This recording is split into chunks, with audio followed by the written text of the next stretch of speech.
should be according to the Hadith of the Prophet ﷺ.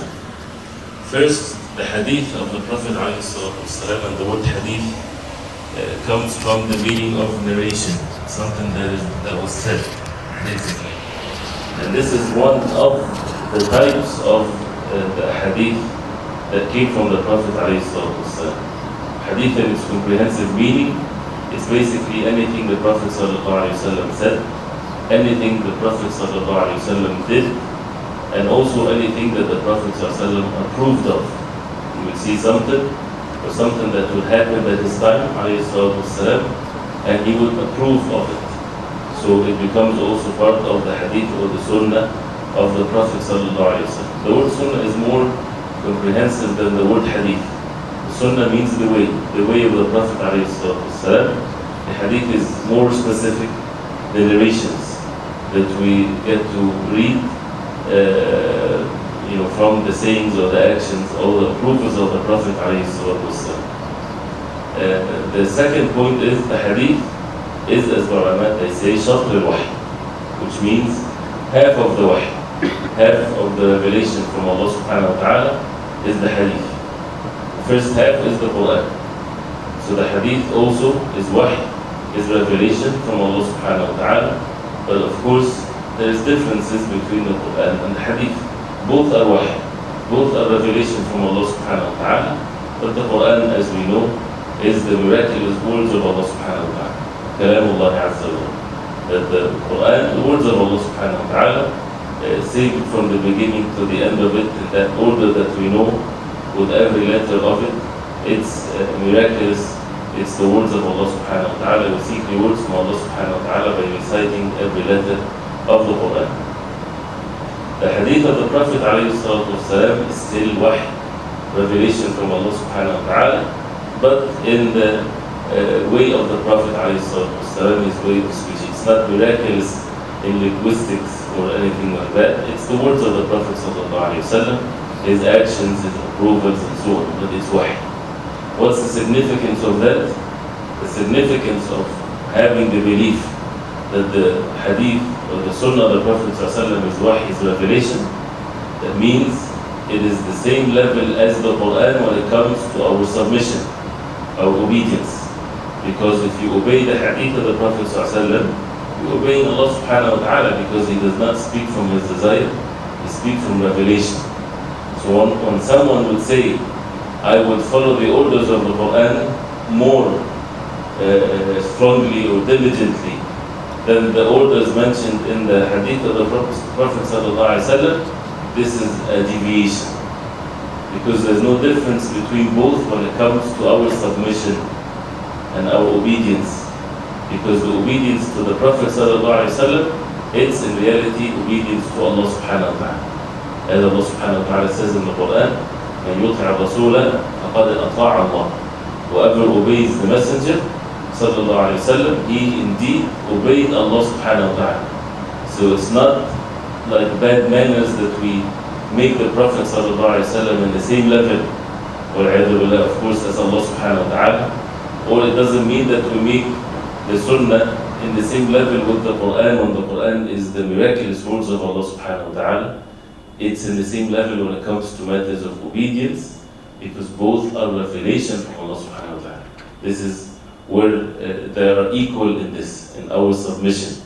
So if the order come from Allah subhanahu wa ta'ala in the Quran, or come from Allah subhanahu wa ta'ala through the words of the Prophet sallallahu alaihi wasallam, it's the same thing, because it's all from Allah subhanahu wa ta'ala. And whoever has the obedience of Allah subhanahu wa ta'ala and have the love of Allah subhanahu wa ta'ala, the goal is to be obedient to Allah subhanahu wa ta'ala, whether the order is in the Quran or in the authentic sunnah of the Prophet alayhi salatu wasalam. So this is a very important point, and this point, of course, there are evidence to it, clear evidence, whether it's in many verses of the Quran and also many of the sayings of the Prophet alayhi salatu wasalam. He would say alayhi salatu wasalam in many hadith that Allah revealed to me such and such. And like for example, إِنَّ اللَّهَ أَوْحَى إِلَيَّ أَنَّكُمْ تُفْتَنُونَ فِي قُبُورِكُمْ, that Allah subhanahu wa ta'ala revealed to me that you will be tried in your graves. قَرِيبًا أَوْ مِثْلِ فِتْنَةِ الدَّجَّالِ, close or the same as the fitna of the Dajjal, of the Antichrist. Inna Allah awha alayya an tawada'u. Allah revealed to me that you would humble yourself to one another, and so on. And these revelations are not Quran, they are the Hadith, the sayings of the Prophet ﷺ. And many Hadith in which the Sahaba radiallahu anhum would narrate that the Prophet ﷺ would be asked a question, and then he would not answer till the wahy comes down unto the Prophet ﷺ, and then he would give them the answer. And the answer would not be Quran, it would be the sayings of the Prophet ﷺ. So it was wahy from Allah subhanahu wa ta'ala. And the Prophet ﷺ would order the Sahaba radiallahu anhum, as in the hadith of Amr ibn al-As, he would say, "Uktub, for Wallahi la yantiqu illa haqqan." He said to him, "Write, because Wallahi, by Allah subhanahu wa ta'ala, it does not speak anything but the truth," meaning the tongue of the Prophet alayhi salatu wasalam. So many evidences that comes into that meaning, in which the Prophet sallallahu alayhi wa sallam, the Sunnah, it's things that are revealed to the Prophet alayhi salatu wasalam. But as we see the difference between the Quran and the Sunnah, is Allah subhanahu wa ta'ala, as we see the Quran saved from the beginning to the end of it in one book, as we know the Quran. But the hadith or the sunnah of the Prophet sallallahu alaihi wasallam, it's also saved, which is some people, they don't know that, right? This is part of our belief, part of our aqidah, that Allah subhanahu wa ta'ala saved the sunnah of the Prophet alayhi salatu wasalam the same way the Quran is saved, right? Meaning that this is part of the deen. And Allah subhanahu wa ta'ala says in the Quran, "Inna nahnu nazzalna dhikra wa inna lahu lahafidhun," that we had brought down a dhikr and we shall protect it, right? So a dhikr is, as many of the ulama, they said, it's the Quran and the Sunnah of the Prophet alayhi salatu wasalam. So this is a matter of belief. This is not something that we need to prove. This is a matter of aqidah, that Allah subhanahu wa ta'ala saved the Sunnah of the Prophet alayhi salatu wasalam, and saved the Hadith of the Prophet alayhi salatu wasalam. But unlike the Quran, the Sunnah, we would find, or the Hadith of the Prophet sallallahu alaihi wasallam, we would find things that are fabricated, things that are weak, and so on, and you would find what is authentic. So it's not like the Quran compiled in one book. No, it's in many different books, in the work of men to compile it and to save it. But we have to have that belief that Allah subhanahu wa ta'ala saved the Sunnah. That's why this is the science of the Hadith. It's something that no one had ever come up with a science like this before the Muslims. So this is a matter of belief, because otherwise the deen won't be saved. That's why it's a matter of belief. Because if Allah subhanahu wa ta'ala promised to save this religion, the religion would not be saved without the Sunnah. We would not be able to pray Maghrib today, right? If we did not know the way of the Prophet ﷺ. And that's why the consensus of all the ummah of the Prophet ﷺ, that whoever deny the Sunnah in its totality like this, that does not exist, he's a disbeliever. He's outside the fold of Islam. He has nothing to do with Islam. Because Quran alone is not enough. Why? Because the Sunnah came and explained the Quran, and came with even with new rulings, with things that we won't find in the Quran. And this is very obvious, of course. Like the Salah that we pray, which is the second pillar of Islam, we won't find the Salat al-Dhuhr and Fajr and Asr and Maghrib and Isha like that in the Quran. It's in the Sunnah of the Prophet ﷺ, and the number of raka'at and everything else in our religion. So this is a very important point, matter of aqidah, that Allah subhanahu wa ta'ala saved the hadith of the Prophet ﷺ. And the ways of Allah subhanahu wa ta'ala is amazing, whether it's in saving the Quran or saving the Sunnah of the Prophet ﷺ. And the difference of the ways in saving the Quran and saving the Sunnah. Say for example the Quran, how Allah subhanahu wa ta'ala saved the Quran in the hearts of the people, which is such an amazing thing that no power on the face of earth can ever alter that or change that. Books, when it's saved, people look for manuscripts and things that are hidden under the ground to match it with what they have and things like this, right? And they tried to say something about the Quran by saying they discovered something 1,000 years ago or something like this with a copy of the Quran. They try to play into the minds of people. This is not how the Quran was saved. There's no book on the face of earth is saved like the Quran is saved. This is the work of Allah subhanahu wa ta'ala. It has nothing to do with the human beings. It's saved in the hearts of the people, from one generation to the other, without any change. People go to the east or to the west, to Arab countries, to non-Arab countries, to everywhere, they would find the Quran the same. Quran is being recited. You go to any masjid on the face of earth, once the Imam says Allahu Akbar, they speak all different languages, but once the Imam starts reciting, everybody has the common language. It's the same words.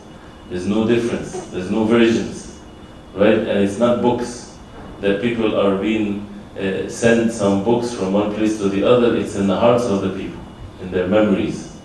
And this is something that we see that how people are being, I want to say the word, dragged. Basically, it's not like you find many people, millions, thousands of people, are memorizing the Quran, and they think that this is their work. It's the work of Allah subhanahu wa ta'ala. And it's the mercy of Allah that people get rewarded by making sure that they memorize the Quran. People get rewarded by making their children memorize the Quran. But in reality, this is no way of some human effort. If human beings get together to try to bring an effort like this, they would definitely fail. And that's why this is the work of Allah subhanahu wa ta'ala. And if a person ponder over this, there's no book on the face of earth that all the himmah and all the zeal and all the efforts are being put to save it like the Quran. By basically just memorizing the Quran. How the hearts are being dragged to do this and to love this. And the goal of every Muslim. You would find even Muslims that are not following the deen in the proper way. But they would make sure, for example, that their children would memorize the Quran. Right? This is all from Allah subhanahu wa ta'ala. To save the book of Allah subhanahu wa ta'ala from the beginning to its end, like that in every letter of it. And also Allah subhanahu wa ta'ala saved the sunnah, the hadith of the Prophet sallallahu alaihi wasallam, but in a different way. Right? And this is where it's saved in books and also in memory, but more into the books, into the work of the people of knowledge, in which they would authenticate the hadith of the Prophet ﷺ, putting some very harsh criteria to make sure that if you hear the word that this hadith is sahih, is authentic, that means this is not a simple task. This can be a task that took generations, that took so much effort, that took so much traveling, and so much effort and so much wealth to come up with this word that the hadith is authentic. That you would never find in any walk of life, any group of people or any nation that would save the narrators of the hadith, like the hadith of the Prophet ﷺ, every single thing about them, biographies of thousands and thousands of scholars, because basically the narrators of the hadith are not just people walking in the streets, that people do not know anything about them. They are people of knowledge that are well known among the ummah, in which it started from the Sahaba radiallahu anhum. They took the words of the Prophet ﷺ and they spread to the different parts of the world at that time, and they would sit and narrate the hadith of the Prophet ﷺ. The durus then, the lectures then, right, of the Sahaba radiallahu anhum was basically narrating the hadith of the Prophet ﷺ. And people would take that, students would take that and would write that and would memorize that, and then when they become themselves people of knowledge, they would sit and would narrate the hadith of the Prophet ﷺ to those who are after them, and so on and so forth, from one generation to the other. And that's why the isnad is in the Quran, and which is the chain of narration, and also in the hadith of the Prophet ﷺ, and that's why we're going to find the books of hadith. So Allah subhanahu wa ta'ala saved the sunnah of the Prophet ﷺ. And this is a subject that if a person would want to increase one's iman and increase one's knowledge, read about the ulama, those who Allah subhanahu wa ta'ala saved the sunnah of the Prophet ﷺ by them. Read their biographies and what did they go through to save the hadith of the Prophet ﷺ, and how this is such an amazing thing also, that it shows the wisdom of Allah subhanahu wa ta'ala and the way that Allah subhanahu wa ta'ala created us. One of which, and of course if we get into the subject, this is a neat series, right? Volumes and volumes of books are written about these narrators of the hadith of the Prophet ﷺ. Such a very interesting branch of science or knowledge. The branch of course, the hadith and ilm al-rijal, the knowledge of the men or the narrators of the hadith, to get to know them one by one, right? And to get to see how the ulama, they collected everything about them, their date of birth and the date of their death, to make sure that the narrator is getting the narration from the one before him, and whether they met or not, and the different things about them, and how strong in religion they were, and how they were strong in matters of memory and knowledge and so on. One of these amazing stories is the story of Baqi ibn Makhlad, for example. Baqi ibn Makhlad, he has a musnad, he has a book of hadith like Musnad Imam Ahmad. There is many masanid, there's many books like this, in which the musnad, you heard the musnad of Imam Ahmad, right? We know that Bukhari is called Sahih al-Bukhari, right? And it's Sahih Muslim, and Sunan al-Tirmidhi, and Sunan al-Nasai, 4 Sunan. Sunan al-Tirmidhi, Sunan al-Nasai, Sunan ibn Majah, and Sunan al-Nasai wa Tirmidhi wa ibn Majah wa Nasai. And we would find masanid. The musnad is basically the way to index the hadith. It's not based on the subject, right? Like you would find, for example, in Sahih Bukhari, the first book is, in Sahih Bukhari, is Bid al-Wahy, the beginning of the Wahy, the beginning of the revelation from Allah subhanahu wa ta'ala, and ends with Kitab al-Tawheed, right? And since we said that, the Bukhari rahimahullah, the way that he organized his book and his chapters and the order of it, and the title of every chapter is by itself a branch of knowledge. That this is such a joy in one's life, just to study a book like the book of Imam al-Bukhari, rahimahullah, to get to see how he organized this book, and just the titles, before even getting to the hadith itself, and to see why he mentioned this title, and you read the hadith, and you try to think what's the relationship between the title and the hadith. It gives you the deep understanding that they had. But the beginning and the end, as if the message of Imam al-Bukhari rahimahullah, since the first book is the book of the beginning of revelation of al-Wahy, and the last book is Kitab al-Tawheed. What does that signify? He didn't put it like that just by chance. Somebody would say he should start with Kitab al-Tawheed, right? Tawheed is the most important thing. So why didn't he start with Kitab al-Tawheed? He made it the last chapter. And the first chapter is Kitab Bid al-Wahy, which is a few hadith, and then Kitab al-Iman. Kitab al-Iman is the second one, which is basically the first one. But the first one was called Bid al-Wahy. So he started with basically Tawheed, yes, and he called it al-Iman, but why Bid al-Wahy, the word al-Wahy, right? And then he ended with Kitab al-Tawheed.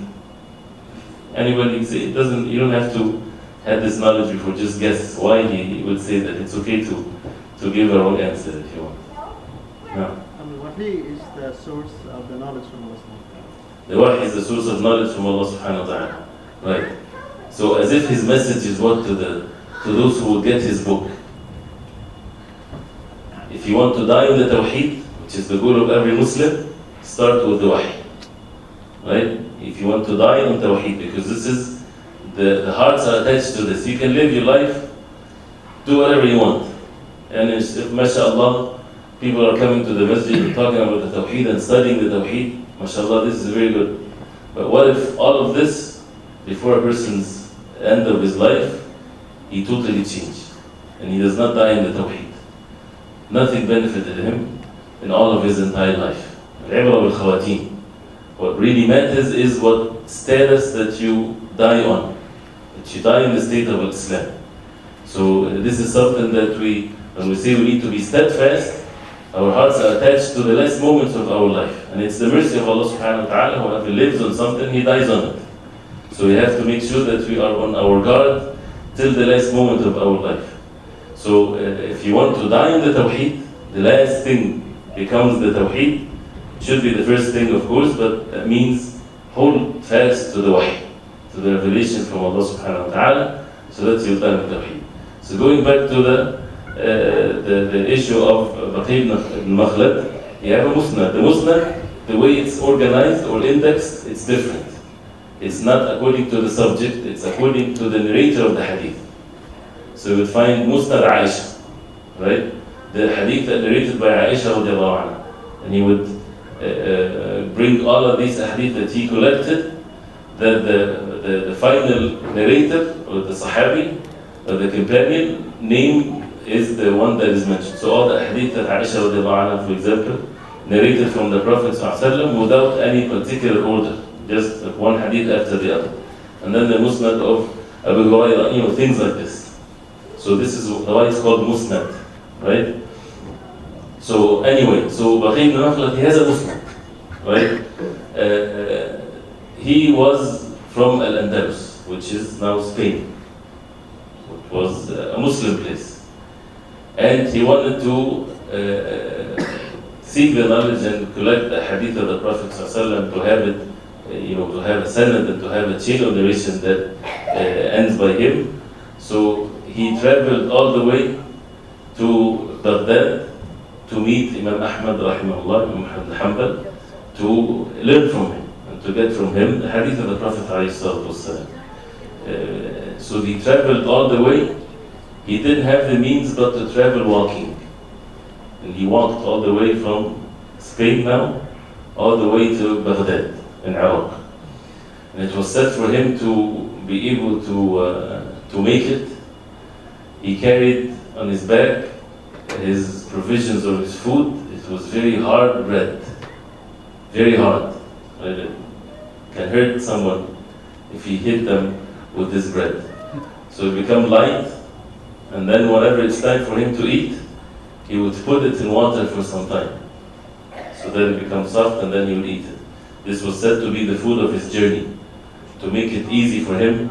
His goal is to reach his destination, not anything else. So he would make anything else easy for him. Of course, it doesn't mean that we should go back home and now, get very hard. But we're talking about someone that his goal was, he was occupied with that one particular job that he wants to do, and that is to learn the knowledge of Imam Ahmad. So when he get there, by the time he get there, he got to know that Imam Ahmad is forbidden from speaking, giving duru's, narrating the hadith of the Prophet ﷺ. And this is the fitna that Imam Ahmad, he went through, right? He was forbidden from that, because the Khalifa took the false deviation belief that the Quran is makhluk, is a creation of Allah, not the words of Allah. This is a famous issue in matters of Aqidah. Imam Ahmad refused, of course, to follow such a thing, and he was beaten as a result of this and tortured as a result of that. And Allah subhanahu wa ta'ala saved this matter of belief by the steadfastness of Imam Ahmad ibn Hanbal. Imagine the Khalifa himself, once the Khalifa adopt a belief, and if the people of knowledge would follow him, that means the masses would do the same thing, and then this belief will be basically passed from one generation to the other. But very few of the ulama, counted ones, they stood fast against this false deviation.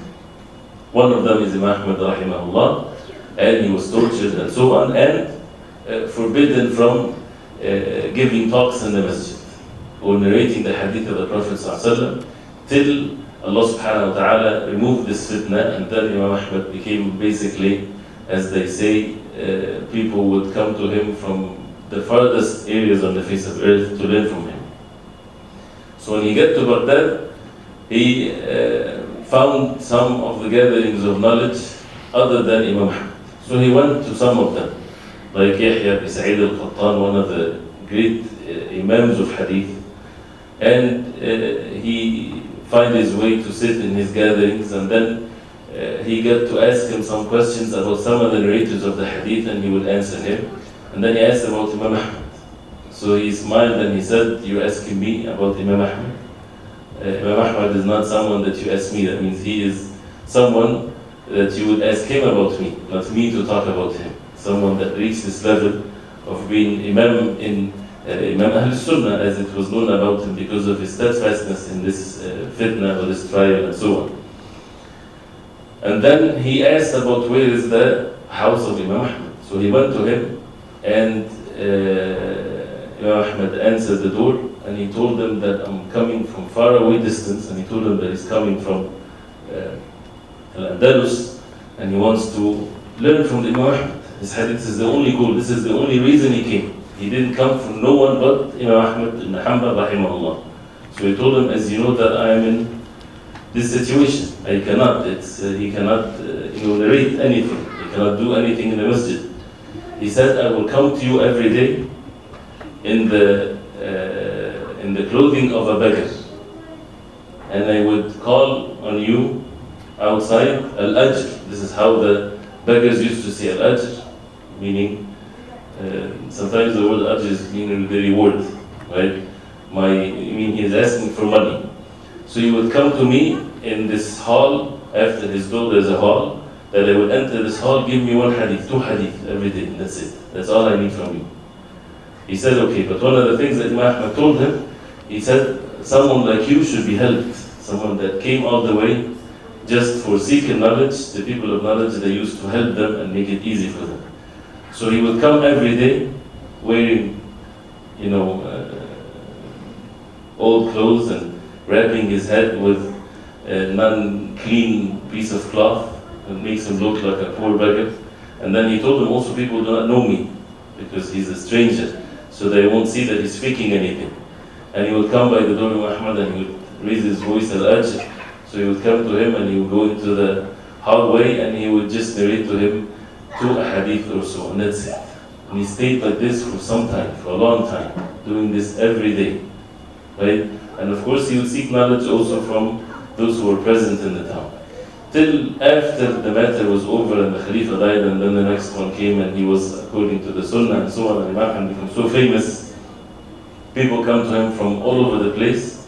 He used to give more attention to Baqi ibn Makhlad because of what he went through. And after all of this, Imam Ahmad, people quoted something from him that he said, هذا يصدق عليه طالب علم. He said, this is someone that you can truly say that he is a student of knowledge. This is a man that you can say that he's a student of knowledge. Not like our situations now. A person finds himself say, I'm a student of knowledge. When a person is sitting in the air conditioning, mashallah, seeking knowledge through the computer or something like this. This is how they went through, and this is the truthfulness would show. It's not that they would do it and once they become tired or they find that it's difficult, they would leave this. No, they were very diligent. Their goal is to study the deen of Allah subhanahu wa ta'ala, to benefit themselves first, and how Allah subhanahu wa ta'ala made them a source of benefit to the ummah of the Prophet alayhi salatu wasalam. So this is one example of many, many, many examples. There's so many. And famous narrations in which someone would travel from Sham, from Syria to Al-Madinah for one hadith, for example, that he want to get, that he doesn't have it. Even companions to one another, and the way of, for example, Abdullah ibn Abbas anhuma, seeking the knowledge, and so on and so forth. So this is something that shows how Allah subhanahu wa ta'ala protected and saved the sunnah of the Prophet alayhi salatu wasalam.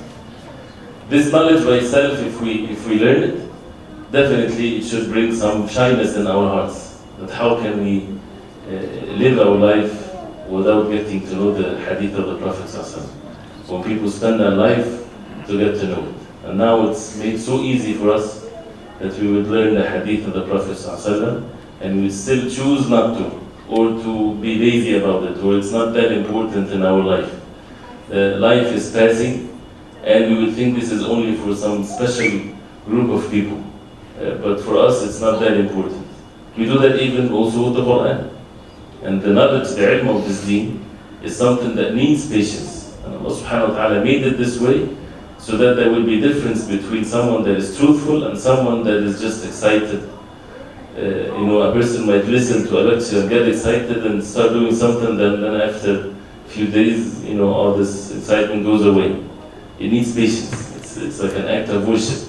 It needs for a person to be truthful with oneself truthful with Allah subhanahu wa ta'ala, and it won't be fun all the time. It will need struggle, it will need patience, and needs for the person's iman to be high, to constantly work on ourselves to gain this knowledge. So it's the knowledge, the ilm, is to be gained one ayah after another, one hadith after another. And how many verses in the Quran? How many hadith of the Prophet ﷺ? So once we start this route, this is definitely a rewardable thing. Plus, as they say, النية أبلغ من العمل. النية or intentions goes far away ahead than one's actions. So even if a person dies before finishing something, Allah subhanahu wa ta'ala is the most merciful. The rewards can be given as if he finished, because this was his intentions, right? And that's why once you get into the path of knowledge in the proper way, you would belittle so much one's life, so short. You would want to have 100 hours in 24 hours, so that you will get more and more of the knowledge of the deen of Islam. But it's the mercy of Allah that this is how things are, for people to keep on having this zeal and the love of Allah subhanahu wa ta'ala and His Messenger sallallahu alayhi wa sallam. And a way also to oppose the enemies of Islam. How you probably you're hearing about what's happening with this silly movie of these evil people. Their goal is they could not oppose the power of the deen of Islam. They're always defeated. Whoever wants to debate or to confront the Muslims with clear evidences, there's no such a thing. They're always defeated. And that's why Allah subhanahu wa ta'ala, when He says, هو الذي أرسل رسوله بالهدى ودين الحق ليظهره على الدين كله ولو كره المشركون, that Allah subhanahu wa ta'ala is the one that sent His messenger بالهدى ودين الحق, by guidance and the deen of the truth, ليظهره على الدين كله, for it to be superior over all religions, all ways of thinking and religions and so on. It doesn't mean that it's only at times of superiority of the Muslims when they are having the upper hand and so on. This is not what the verse means. The verse means that the religion of Islam, the way of the Prophet ﷺ, is always superior at all times. Not physically necessarily, but with the proof and evidences, right? With the thing that Allah subhanahu wa ta'ala made the human being unique in, and that is the intellectual abilities. There's a difference between human beings and animals. You would find a lion very strong, can defeat so many things, right? But what's the difference between the human beings and the other creation of Allah? Is that Allah subhanahu wa ta'ala gave to the human being this ability to think, the ability to analyze, the ability to make decision of what's coming ahead. And that's why Allah subhanahu wa ta'ala entrusted the human beings with matters of the deen. And that's why they are responsible for their actions. And the heavens and the earth are created for the human being because of that one issue, which is the ability to think and to make decisions. So in that unique thing of the human beings, nobody can defeat the deen of Islam. So since they are always defeated, so what do? They would start mocking the deen of Allah subhanahu wa ta'ala, as they did at the time of the Prophet sallallahu alaihi wasallam, and they would continue to do that, thinking or hoping that this might shake the belief among the weak of the believers, for example, or undermine the level of the importance of the deen of Islam. When it keeps on coming like this, people would not have anything that is sacred anymore. And that's why even among the West, you would find that the Christians, when people start mocking Isa alayhi salam, which is something that happens all the time, they don't find in themselves any more change in them. It doesn't matter to them that much. They want to take the Muslims to that level, right? In which, in many of us, in many parts of the world, we're already in that level when it comes to breaking the orders of Allah, which it keeps on going. If you see the sins and the disobedience of Allah subhanahu wa ta'ala widespread, and your heart is fine with it, you don't find a change in your heart, this is a bad sign. That will take the person to a lower level, right? So if this is their goal, then to oppose this is to make them see looks and behavior and hard actions and everything the way of the Prophet ﷺ. This is to oppose their work. Allah subhanahu wa ta'ala, it's meant to happen. Allah subhanahu wa ta'ala is the most wise, and He is watching us. What is our reactions to these things that is happening? Our reaction should be that we would hold fast to the way of the Prophet ﷺ. And we become the example to all mankind, that we imitate the Prophet ﷺ. We show the people the way of the Prophet ﷺ in our belief, in our actions, in our behavior, in our manners, in our looks, in everything. So that would defeat them even more, right? So, and this is, inshallah, should be the outcome of things. So that's why even we would find people in many parts of the world, although they not following the Prophet ﷺ, but this is something that made them, I heard many people saying, and they are totally far away from the deen, except I'm going to memorize 100 hadith of the Prophet ﷺ. He took it upon himself that he would memorize 100 hadith. This is what his ability came up with, right? Because of what's happening, I'm going to memorize 100 hadith of the Prophet ﷺ. And he doesn't know that maybe this is the way that he would be strong in the deen and be steadfast on the deen. And Allah subhanahu wa ta'ala is the most merciful. So anyway, so talking about the Prophet ﷺ and holding fast to the way of the Prophet ﷺ, definitely it's at all times, but especially this time. We are all being tested. So this is the goal of getting to know the hadith of the Prophet ﷺ, is to increase our love to the Prophet ﷺ, and for us to imitate him ﷺ in all of our affairs, and to follow the Prophet ﷺ. And this is something should be a focal point in our life. We need to, when it comes to matters of the deen, we are focused that this is the way of the Prophet ﷺ, and asking ourselves this question. And it's a valid question, and it's something that is feasible. Some people they think that the deen is just to follow the ways of the forefathers, or some tariqah or something like this. This is the deen, right? This is not the deen. Where is that deen in the Quran and the Sunnah of the Prophet ﷺ? Your deen is as if you are living at the time of the Prophet ﷺ. Because this is how Allah saved this religion. If you're living at the time of the Prophet ﷺ, and you have an issue, you have a question, who do you go and ask? You go ask the Prophet ﷺ, right? Or if you are far away, you would find a companion of the Prophet ﷺ. So you would ask him. Are you asking the companion because the companion, or are you asking the companion to tell you the way of the Prophet ﷺ because he knows better? So you would ask him about what would the Prophet ﷺ say or do or this, right? And this has never changed. Whoever that it ever changed, it never changed. Even if it's after many generations, it never changed. It's the same concept, it's the same attitude that we as Muslims today, our goal is to imitate the way of the Prophet ﷺ as if the Prophet ﷺ is living today. This is the attitude in the heart. That's the first step to take. How to do this? It's easy by the will of Allah, though it might not be easy in times of difficulties and so on. But Allah subhanahu wa ta'ala look at our hearts and our actions. Our hearts should be like this. My goal is to follow the way of the Prophet ﷺ, and none but the Prophet ﷺ. So if the Prophet ﷺ is not among us, the Prophet ﷺ had informed us that al-ulama warathatul anbiya, that the scholars are inheritors of the prophets. So we would ask the people of knowledge, but when we ask the people of knowledge, we ask them about the way of the Prophet ﷺ. And this is how the questions should be. Not the way of this alim, or this madhab, or this way. And it's nothing wrong with the alim to be on a madhab. People would follow the alim on the madhab. There's nothing wrong with that whatsoever. But the goal of the heart of the person is that to the best of my ability, this is the way of the Prophet ﷺ.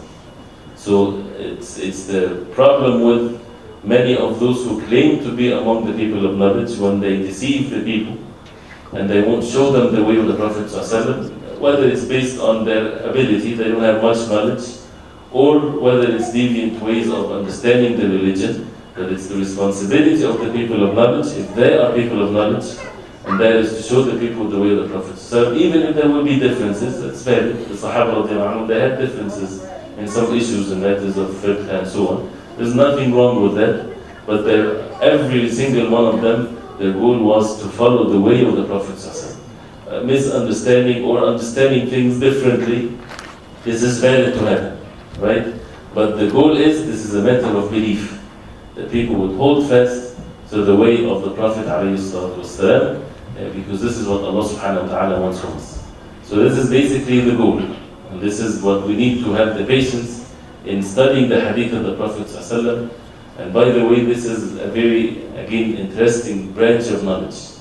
If you open any book of hadith, like for example, these 40 hadith, you would find chain of narration. You find the matan or the statement of the hadith, and maybe if in some of the books who also narrated the hadith, whether it's in other books or not. The proper way of studying this is you basically study the matan of the statement and also the chain of narration. So this is another subject. The chain of narration, whether it's in the science of hadith, you get to study that. Each name mentioned. Who is this person? So and so narrated from so on. Who is, like for example, the first introduction of this book, the first name, of course, is the name of Imam al-Bayhaqi, right? And his name is Abu Bakr, right? Read about Imam Bayhaqi, his biography. You would find it. I'm not sure, maybe it's not in English, but you would find it is there. It's there. Read about it. And it doesn't mean that he's a great Imam of Hadith. That means if he compiles a Hadith, since he's compiled by Imam Bayhaqi, that means we have to take it. We have to understand how the ulama compile their books. So for example, and their terminologies, right? It's another branch of knowledge. And the reason I'm mentioning that, so that when we start getting the Hadith ourselves, we have to be careful. Because first, to understand the Hadith, we have to have the knowledge and we have to ask the people of knowledge. It's not like we open and we make our own understanding and make our own conclusions and actions. Then what's the difference between us and the people of knowledge? And the other thing is, maybe the hadith is authentic or weak. We have to have the knowledge or to ask the people of knowledge. And for example, the terminologies are different. Imam al-Bukhari, for example, if he chose that he would mention certain terminologies when he talk about hadith, if he says that this hadith is weak, for example, right? To Imam Bukhari, weak meaning hasan, which is authentic to someone else, like Imam al-Tirmidhi. Imam Bayhaqi, when he says the hadith is da'if, is weak, it's not the same as Imam Bukhari saying that it's weak. He chose this terminology. Not that Imam Bayhaqi didn't have much knowledge of what is weak and what is not weak. He chose that his terminology, when he says it's weak, that means it's very weak. That means it's almost fabricated. This is what he chose in his way of having terminology, so we have to be careful. Person reading a hadith and Imam Bayhaqi said it's weak, he would say, well, I heard that some of the ulama, they said it's okay to use the weak hadith in some fada'il a'mal or some virtuous deeds, which is a matter of differences of opinion. Of course, a valid differences of opinion. The correct opinion, inshallah, Allah A'lam, is that it's still virtuous deeds, you don't have to use the weak hadith. But for those who said it's okay to use the weak hadith and virtuous deeds, they put conditions to it. One of the conditions is that the hadith should not be very weak. So the word weak here, they meant by it, it's almost in the level of authentic hadith, but the least of the authentic. Because the authentic hadith are of level also, right? So a person might be deceived like this. Seeing Imam Bayhaqi said it's weak, that means it's okay. No, Imam Bayhaqi, when he says it's weak, that means it's almost fabricated. This is what he meant. This is what he chose for his terminology. So we have to understand each alim and his terminology, and so this, of course, needs for the person to seek the knowledge. So we would find, for example, he narrated this hadith, saying from someone else, which is a great Imam, Abu Ja'far al-Asbahani. Then, for example, from Abdurrahman ibn Aban ibn Uthman ibn Affan. Right? This is the first hadith in the introduction, not the first hadith in the 40 hadith. In his introduction, he mentioned the hadith, the famous hadith, نَضَّرَ اللَّهُ امْرَأً سَمِعَ مَقَالَتِي فَوَعَاهَا. That may Allah subhanahu wa ta'ala, nadar meaning from a nadara, al-wajaha, that may Allah subhanahu wa ta'ala bless or make someone has status. It doesn't mean necessarily that his face will be bright. This can be understood from the hadith that may his face be bright and things like this. Also his status and his deen and everything. It's a dua from the Prophet ﷺ for those who would listen, take the hadith of the Prophet ﷺ and understand it and narrate it to others. فَرُبَّ حَامِلِ فِقْهِ إِلَى مَنْ هُوَ أَفْقَهْ مِنْهُ, and so on. maybe someone that might carry the fiqh, carry the understanding, and carry the hadith to someone that is more knowledgeable than him. You're just a carrier, right? And the one that would take it from you, that was maybe in one level your student, he becomes more knowledgeable of you. He has better understanding, right? So, which is a detailed subject, we'll talk about it later, inshallah. But the point is, you would read the hadith, the narration like this, each one of them is imam of this deen, right? And Abdurrahman ibn Aban, one of the a'imah of this deen. Maybe some of us never heard of him before, right? And he is imam in matters of knowledge and matters of ibadah, not just knowledge. And Aban is the son of Uthman ibn Affan. But the Abdurrahman ibn Aban, they always mention about him that he was ready to be, or he is from the type of people that can be Khalifa. One of the types of the people that can lead the Ummah. Someone that has these qualities. He was not a Khalifa or anything, but he was someone that has these qualities with the ibadah that he was in and so on.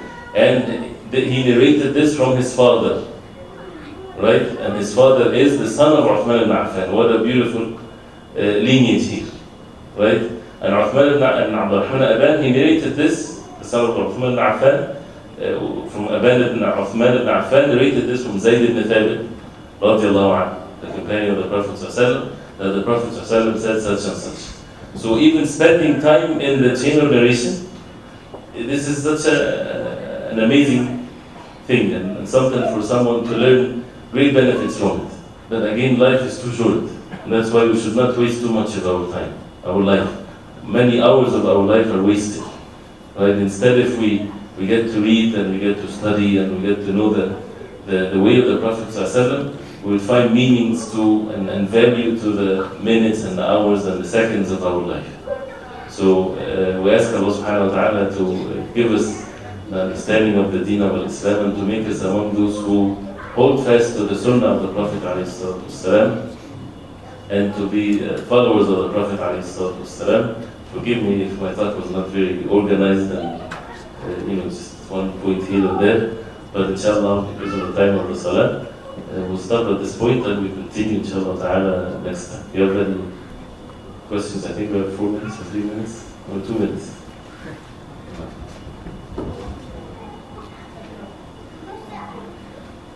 We lost the things not very clear.